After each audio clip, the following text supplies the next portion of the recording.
Telangana cabinet లోకి అజారుద్దీన్ అడుగు పెట్టబోతున్నారు. మంత్రిగా అజారుద్దీన్ నేడు ప్రమాణ స్వీకారం చేయనున్నారు.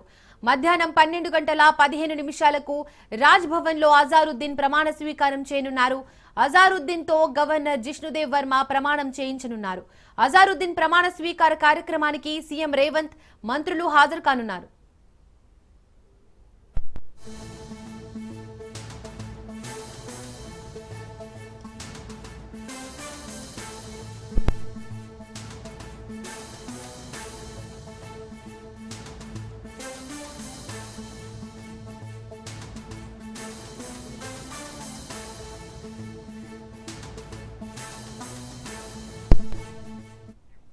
ఇక ఇదే అంశానికి సంబంధించి మోర్ డీటెయిల్స్ మా ప్రతినిధి రాజు అందిస్తారు. రాజు, తెలంగాణ కేబినెట్ లోకి అయితే అజారుద్దీన్ మంత్రిగా ప్రమాణ స్వీకారం చేయబోతున్నారు ఈ రోజు. దీనికి సంబంధించి డీటెయిల్స్ ఏంటి?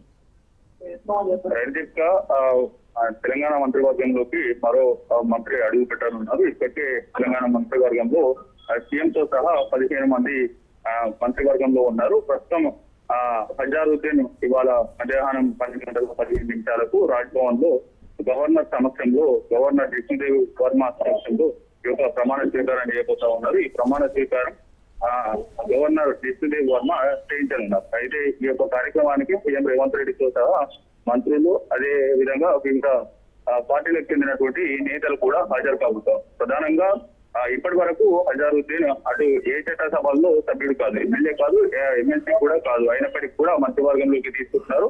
వితిన్ 6 months లో ఆయనను ఏదో ఒక చట్టసభల్లోకి తీసుకోవాల్సినటువంటి అవసరం అయితే ఉండింది. అయితే ఈ నేపథ్యంలో కూడా అయితే ఒకవైపు జూబ్లీహిల్స్ ఉప ఎన్నిక ప్రచారం జోరందుకుంది. మరో 10 రోజుల్లో ఈ యొక్క ఎన్నిక కూడా జరగనుంది. ఎన్నికల కోడ్ ఉన్నప్పటికీ మంత్రివర్గ విస్తరణ ఎలా చేస్తారు, గతంలో ఆ జూబ్లీహిల్స్ నియోజకవర్గం నుంచి పోటీ చేసినటువంటి అభ్యర్థి అజారుద్దీన్ కు మంత్రివర్గంలోకి చోటు ఎట్లా ఇస్తారు అనేది కూడా బీజేపీ అభ్యంతరం తెలుపుతూ ఎన్నికల కమిషన్ కు ఫిర్యాదు చేసినటువంటి పరిస్థితి అయితే ఉంది. ఏది ఏమైనప్పటికీ గవర్నర్ అటు అజారుద్దీన్ మంత్రివర్గంలోకి తీసుకునేందుకు కూడా అటు ప్రమాణ స్వీకారోత్సవానికి ఆహ్వానం కూడా అందజేసినటువంటి పరిస్థితి అయితే ఉంది. అందుకు సంబంధించి కూడా నిన్నటి నుంచి ప్రభుత్వ యంత్రాంగం ఈ యొక్క ప్రమాణ స్వీకారోత్సవానికి ఏర్పాట్లను కూడా రాజ్భవన్ లోని దర్బార్ హాల్లో ఏర్పాట్లు పూర్తి చేసినటువంటి పరిస్థితి అయితే ఉంది. అజారుద్దీన్ కు ఇప్పటికే కేబినెట్ గవర్నర్ కోట ఎమ్మెల్సీగా కేబినెట్ తీర్మానం చేసి గవర్నర్ వద్దకు పంపించినటువంటి పరిస్థితి అయితే ఉంది. మరోవైపు ఇప్పటికే మైనారిటీ సామాజిక వర్గానికి దాదాపు 2 సంవత్సరాలు గడుస్తా ఉంది తెలంగాణలో అధికారంలోకి కాంగ్రెస్ వచ్చి.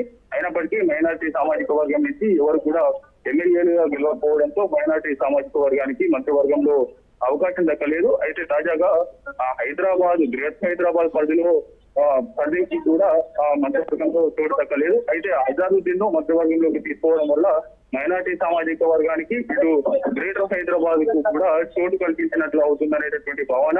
మరోవైపు జూబ్లీహిల్స్ ఉప ఎన్నికల్లో కూడా ఓ వర్గం ఓట్లు కలిసి వస్తాయి, మైనార్టీలు పూర్తిగా కాంగ్రెస్ పార్టీకి అండగా ఉంటారు అనేటటువంటి రాజకీయ ఆలోచనతో కూడా వ్యూహాత్మకంగా కూడా ఈ యొక్క మంత్రివర్గ విస్తరణ ఈ వేళలో జూబ్లీహిల్స్ ఉప ఎన్నిక మరో 10 రోజుల్లో ఉందనగా వ్యూహాత్మకంగా అడుగులు వేస్తున్నటువంటి పరిస్థితి అయితే ఉంది కాంగ్రెస్. ఈ యొక్క అజారుద్దీన్ మంత్రివర్గంలోకి తీసుకోవడానికి ఏఐసిసి కూడా గ్రీన్ సిగ్నల్ ఇచ్చింది. ఆ తర్వాత ప్రతిపాదనలు సీఎం రేవంత్ రెడ్డి గవర్నర్ కూడా ఈ యొక్క ప్రమాణ స్వీకారానికి ఆహ్వానించినటువంటి పరిస్థితి అయితే ఉంది. ఇవాళ రాజ్భవన్ లోని దర్బార్ హౌస్ లో 12:15 మంత్రిగా అటు అజారుద్దీన్ ప్రమాణ స్వీకారం చేయబోతా ఉన్నారు.